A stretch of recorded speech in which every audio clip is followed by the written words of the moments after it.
Guys, happy Sunday. It's Daryl here. Instead of talking about politics, there's not a whole lot going on today, and I don't want to beat Nancy Pelosi and Trump, impeachment, Iowa into the ground. I don't think there's much that went on in New Hampshire yesterday. So I'm going to talk about my friend Bjorn BULL-HANSON. Here's a clip. To young men today. Furthermore, I was actually just only going to talk about the part with the having children, but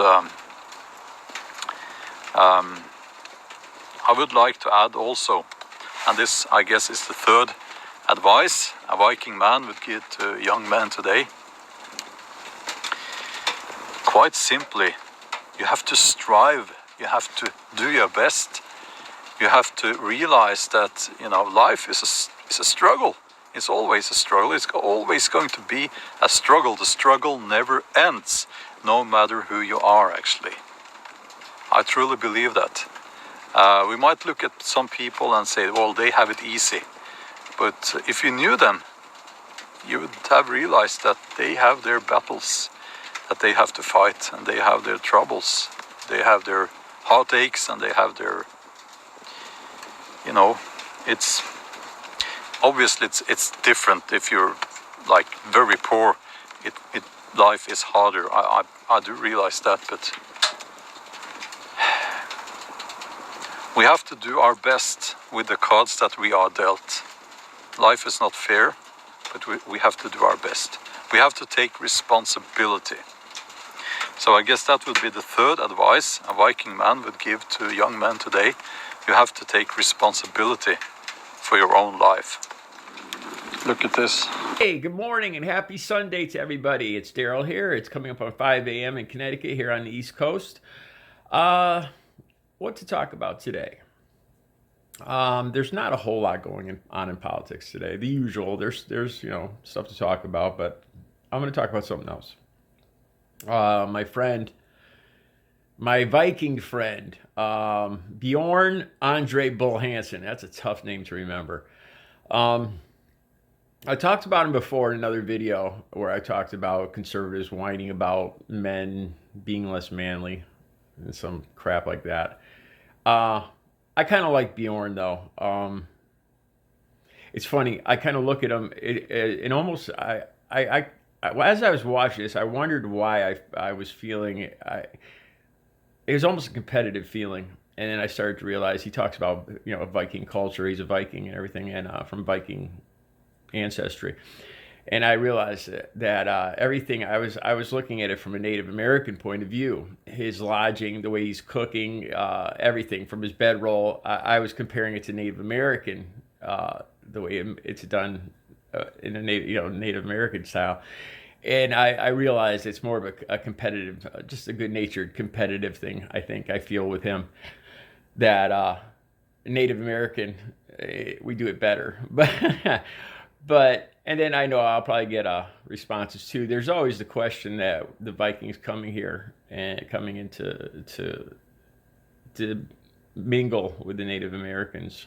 So who knows? I might even could possibly have Viking blood in me myself. I don't think so though.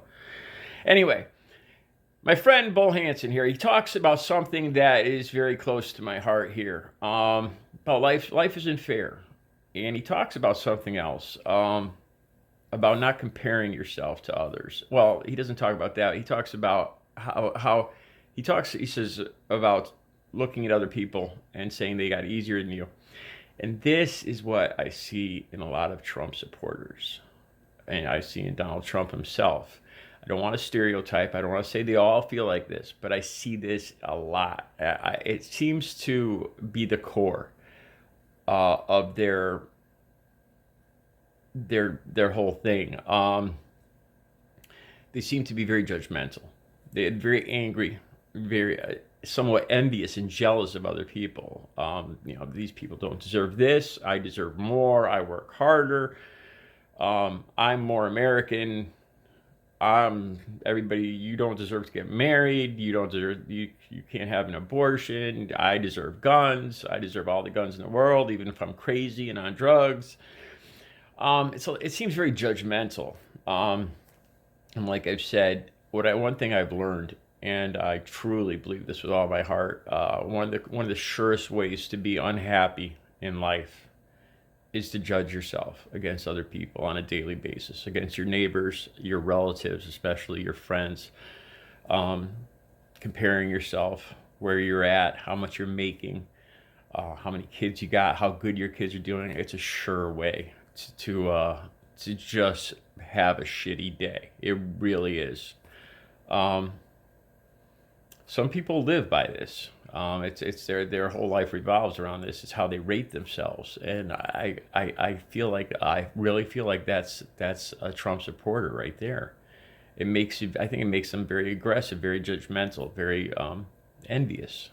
You know, it's like it feels like they're scratching and clawing to to get what they believe is theirs. From my point of view, um, just being better than myself. It's a competition more against myself.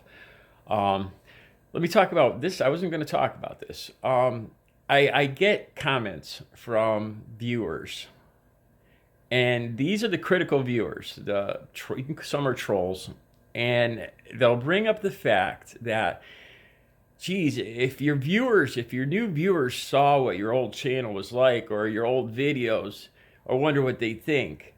And it's almost like they're blackmailing me or something. Like, oh my, like I'm gonna cry. Oh, no, please don't tell my viewer. Okay, my first channel I started about a year ago, right? I didn't know my niche. I tried a lot of different stuff. Art, kind of comedy, just being a goofball. Recovery. I went with recovery for a while. I didn't know where I fit in, and I think almost probably 99% of YouTubers do this. Um, and I found my niche here with you guys. I feel comfortable talking about politics. It's something I feel very strongly about that comes naturally when I talk. Yes, I get a lot of stuff wrong, and I just today I admitted to you guys I put a pin up. I apologize to a subscriber. I was wrong about Nancy Pelosi and the FU clap. I insisted that it was this year. I was wrong. It was last year, and my apologies. I make mistakes, but I try to always admit them and rectify them. Anyway, these viewers talk about I think the comment I talked about the other day too. Somebody called one of the trolls called me a stripper man or something like that, and I was like, for the life of me, I could not figure what this person was talking about. And then I remember a video I made last year. It was kind of a comedy thing. It was I was ranking on the whole Area 51 thing, and I talked about people over 50, nude, um, overrunning Area 51. It was nonsense, man. It was meant to be a satire comedy, and I'm like, oh my god, is this what this guy is talking about? And it freaks me out because it's like some of the biggest trolls and critics I have been watching my channel religiously for the last year. I don't get. But anyway, a lot of the times these people will say, it almost feels like a threat. They're like, you know, boy, if your new viewers saw the stuff you did last year, or they'll comment on some of the silly stuff I did last year. Or I get a lot of comments calling me a clown, and I take that as a compliment. I got elected class clown in high school, so it's not a problem. So anyway, um, I look at that as growing. I look at it, you know, I grew into this, and I feel comfortable here. You know, and it's like, I'm not going to hide that. I'm not going to say, oh no, please don't tell people about my video from last year, you know. And then another subscriber or troll, actually, or viewer, troll, whatever, actually said, it was a threat. It's like, if I something about showing everybody a video, one of the stupid videos I did last year, before I delete it. I was like, I'm not going to delete it, you know. Does this person picture that I'm going to panic and go back and delete all, oh no, they're going to see me being silly. Let me talk right to those people right now. Realize who I am, okay? I come on here almost every day and tell you guys that I spent 22 years as a full-blown crack addict, heroin junkie. And I admit that to you guys. Why? Because I want to show people. First of all, I had lost complete hope, and I wanted to die every day. And I don't want other people to feel like that. I want other people to have hope. So that's why I bring that up. But if I admit stuff like that, do you really think that I'm going to be all nervous about somebody seeing a silly video I did last year? If I admit that I was smoking crack for 22 years? Really? Come on, man. I am who I am, like I say, I make mistakes, and I admit them, and I move on. I just try to be a better person tomorrow, and that's what it's all about. Anyway, back to BULL-HANSON. I really like what he says here, and it's about taking responsibility.